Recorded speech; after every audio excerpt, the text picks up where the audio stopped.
So what Nietzsche's trying to point out to us is that in the ancient Athenian culture, a power shift occurred, right? One in which the Athenians turned away from this healthy, vital, sort of physical, naturalistic kind of form of morality, to one that stressed the presentation of reasons, right? Reasons. Now, the ancient Athenian mindset, morally speaking, would be just one that commands, right? One that expresses its will, right? You didn't have a whole lot of situations in which an ancient Athenian citizen landowner, some of the most powerful and wealthy people in the world of their day, would be in a situation where they had to bargain.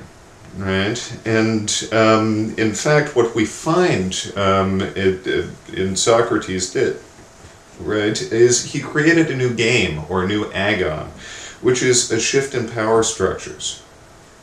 So, to be sure, a power change occurred in the wake of Socrates that has dominated the Western world ever since. Rather than appeals to power and vitality, rational argument has become the standard for correctness and, what's more, if you think of Aristotle here, of virtue as well.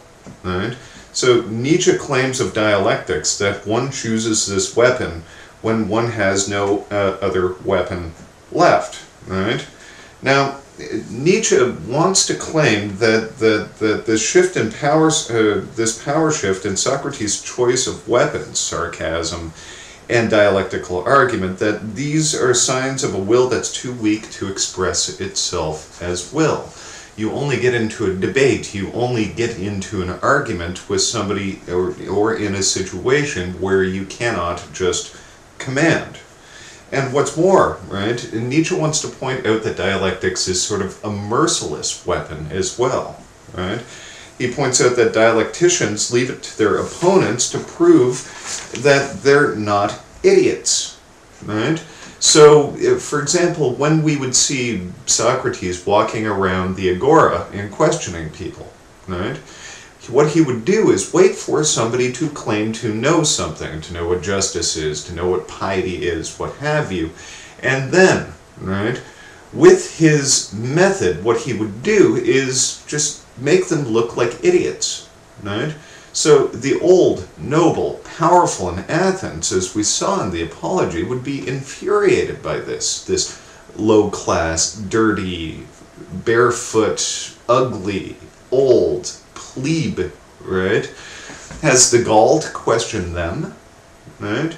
They're the rulers, they command, right? And this person who's never ruled or commanded or anything along those lines in their life is demanding of them. He's putting them in a situation where they have to defend themselves if they're not to very publicly and politically look like idiots. So Nietzsche claims that this shift was a form of a revenge spurred on by what they call resentment. Resentment being a natural expression of a will that can't express itself, right?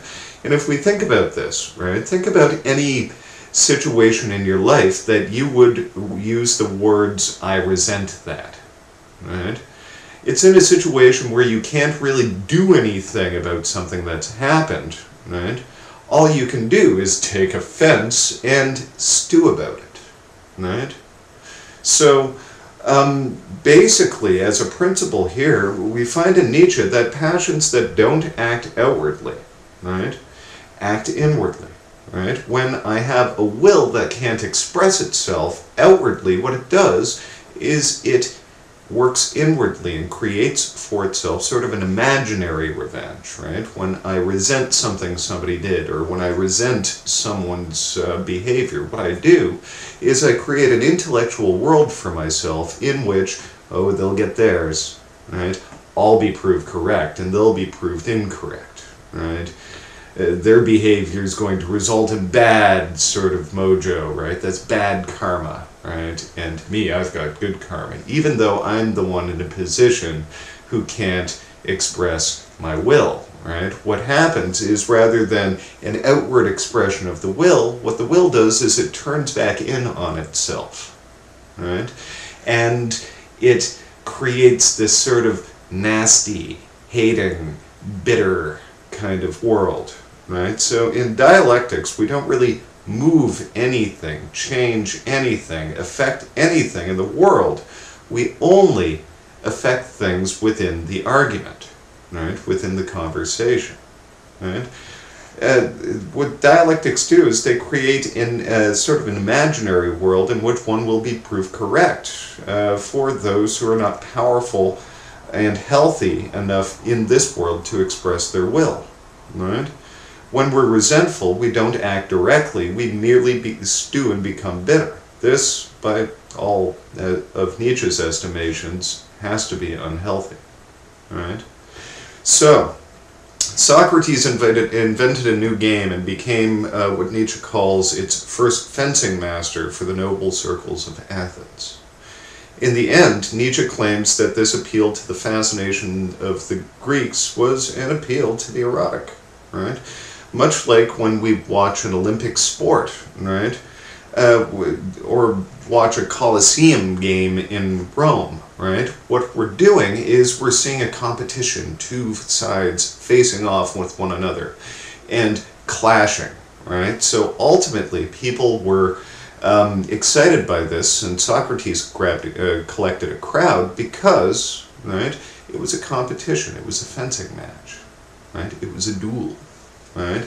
It was, at root, erotic, but still, since this was such an affront to the traditional taste of the Greeks, Nietzsche asked the question, why did it work, right?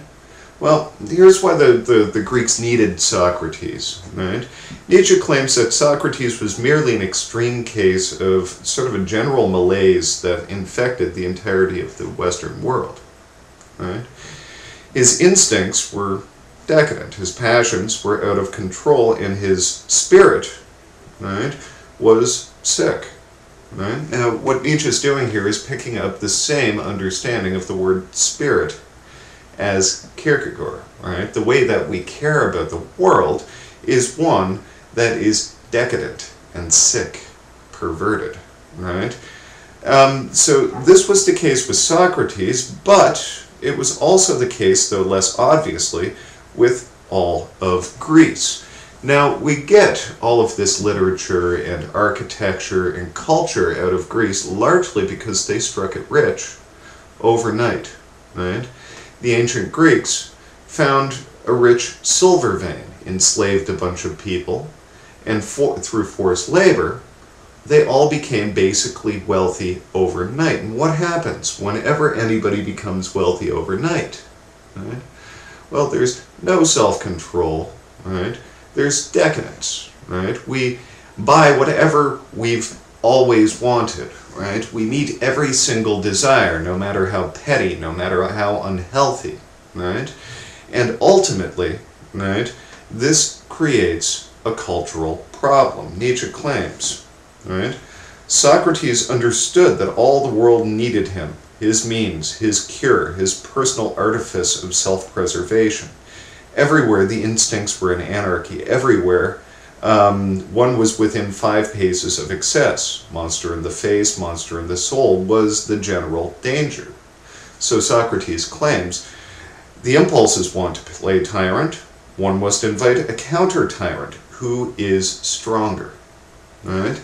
So now, everywhere Nietzsche saw decadent passions and invented sort of irrational means of controlling these passions.